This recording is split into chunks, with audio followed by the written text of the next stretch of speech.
What do you guys think about comedians who have come out as overtly political, particularly those on the right like Leo Kearse, Jeff Norcott?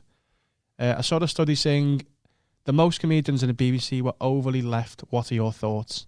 Nice one. Love the pod. They are. Yeah, it's a very liberal industry, isn't it? It is, yeah. But it's because it's very, very, like... So the UK TV comedy scene is very political. Certainly Mock the Week, it's a political comedy show, really. And, you know, there's been a long line of political comedy shows in the UK. I certainly think so. And it's so much easier to be a left-wing comedian because it's easy to call someone a cunt and make it funny. Like, for being selfish or whatever. It's very difficult to... Well, it can be difficult to be, like... right-wing and be like, oh, these lefties just want to make sure everyone's fed and watered. Aren't they shit? It's hard. it's quite hard to make that work as a joke. I think Jeff Norcott is fucking brilliant. I think he's dead good. Leo Kearse is dead good. I don't necessarily agree with 10% of what either of them believe, but they're dead good comics. And they're not faking it. They're conservatives, aren't they? Yeah. Their politics leans a little to the right. Leo Kearse voted for Corbyn. There's so few right-leaning comedians that even if just one or two of them come out and say, "Oh, I'm not a left-wing liberal," they stand out. And then the sad thing is that a lot of like the lefties in comedy go, "Oh, well, that's a bit alt-right," and you're like, "No, they're not extremists. They're not fascists. They're just not." Yeah. Centrist left. I think comedians. that BBC thing's wrong though when it says like, oh, it's very overtly left sort of thing. Because it's me like, I don't think that many comedians are overtly left. It's just that the comedians that are overtly left are very loud about it, so it makes everyone else seem. But I think most comedians are probably left leaning. I think most people in the arts are left leaning. You're working in a job that's like it's about entertainment. You're like straight away. If you're a comedian, you're choosing a life of like freedom and a gig sort of life. It's less personal responsibility in it sort of thing.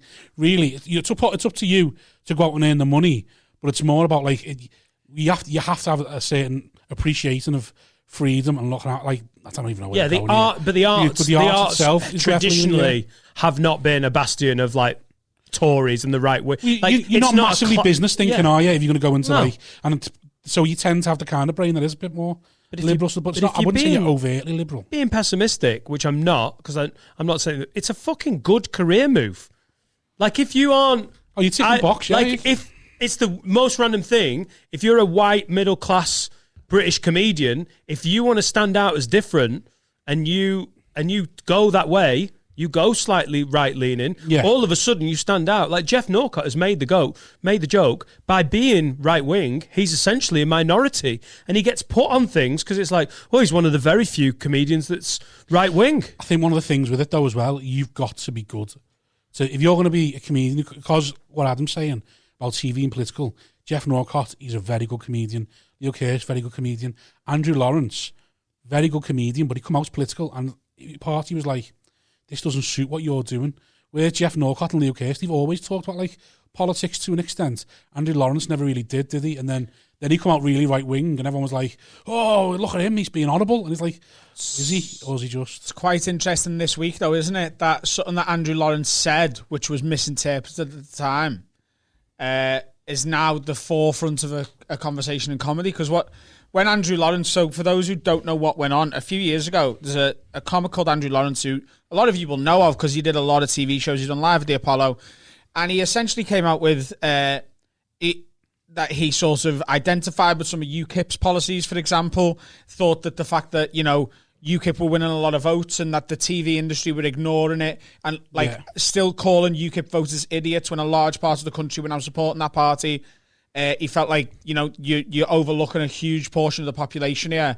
And he also said, there's a lot of problems with comedy on TV, diversity that was his biggest one, he said, like, women on TV. No, what he said was panel shows are full of women posing as comedians. And what and what people took that choice as of language. What people took that as is what he's saying is women can't be comics. Not what he meant.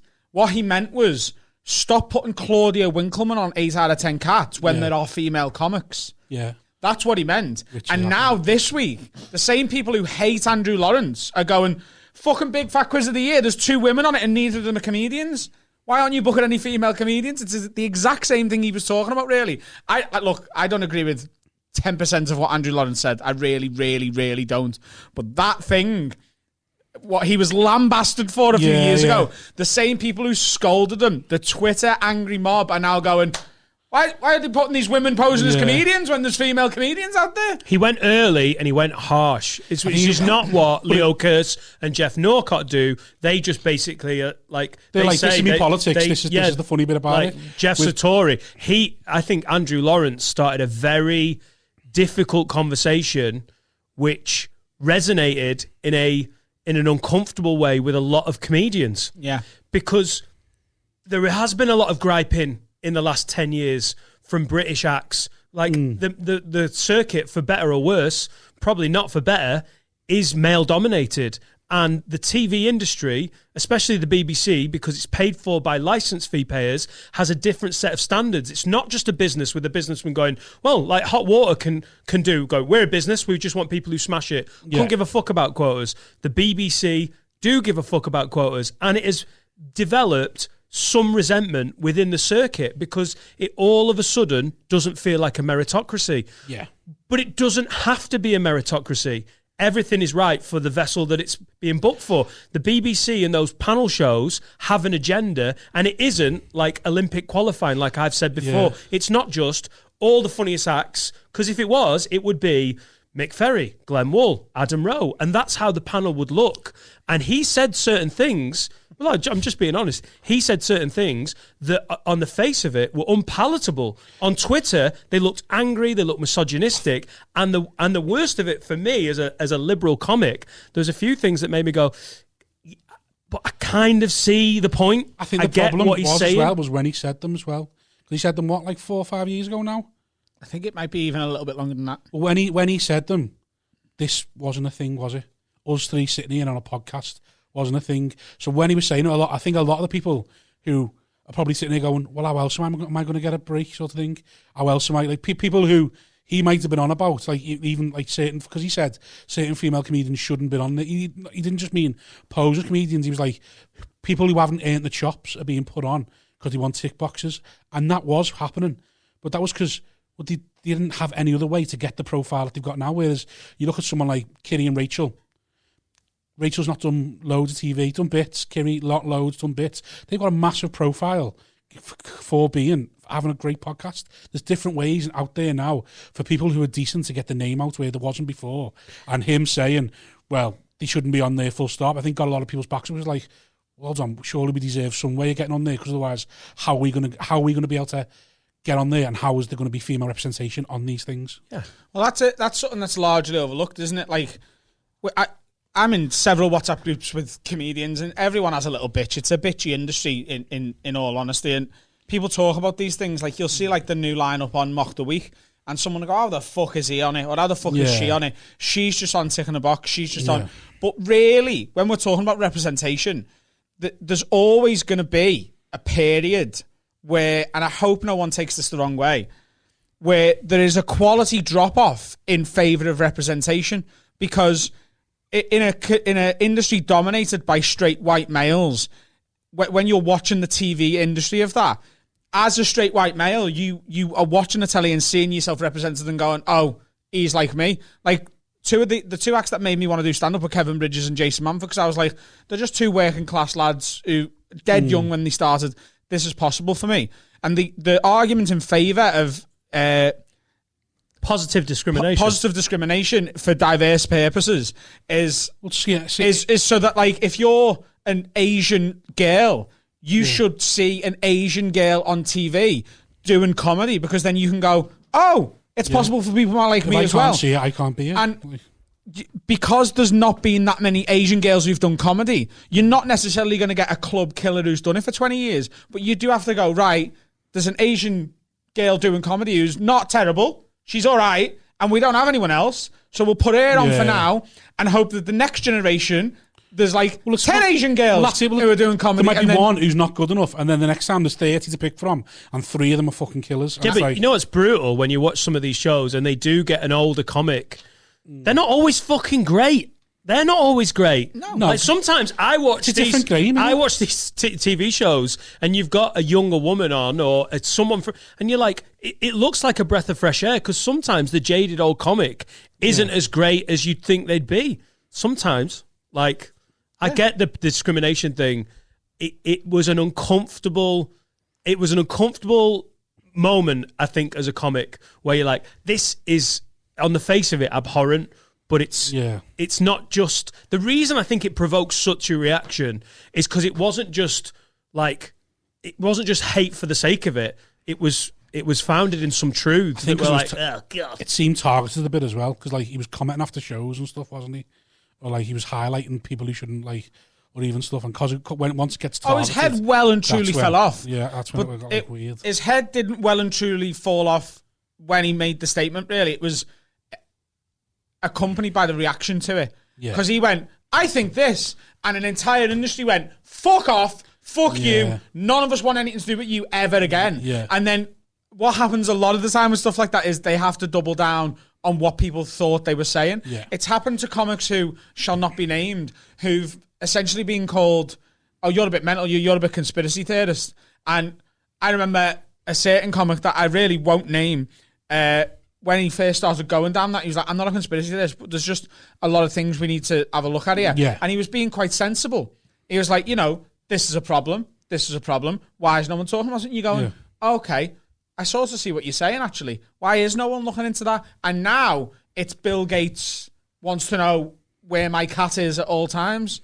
And that's why we're all getting this fucking vaccine. And it's like, it's because we put these people who don't necessarily have the opinion of the majority of the industry and say, oh, you're one of them. And then they're only accepted by people like that. It's like... Who are you talking about? The extremists, the Yeah. right. Okay, so if you go, right... they're disregarded as mental. I'm right-leaning. Well, the left definitely... And look, we've said a few times... I think that's human nature, but those, and then the problem is the telly plays into that, and that's human nature in the sense that, remember when we were starting up, and we'd go and people would say to us, you're not having 2 scouts on the bill. Yeah. Because they hear a Scouse accent and go, it's the same as like, you're going to talk about the same things. You're 2 Scouts on the bill, we're not having you on the bill. Even though we could be talking about completely different things. I was, 5 years older than you. So a different stage of my life, talking about what like, but people go, not having 2 Scouts on the bill. And it's the same with like, how many... Hello, can I just... It's probably a very valid point, but it sounds like you've gone, as a Scouse white lad, I have suffered racism at the hands of promoters. Yeah, I have completely... No, but it is though, and it's the same as that... That's not really what I was talking about, though. I know, but what I'm saying is that's that's human nature that the telly then plays into by doing it. Yeah, just before I lose my point, though, like, what happens is, because we're in a left-leaning industry, and I'm a very, very, very left-leaning person. That's who I am, and I always will be. I hate every policy and ideology of the Tories. I'm a left-leaning person. The left definitely has a problem with, if you're not exactly like us, go fuck yourself. There's no room for sort of diversity of opinion on the left. It's binary. It's we think this. If you think that, then you're with them. And when you get someone who's centre or centre right or centre left and not quite left enough for the comedy industry, what happens is, even if they're just slightly left of centre, they go, well, I actually think this. And a lot of people go, no, fuck you. Yeah. But then people on the right go, I see what you mean.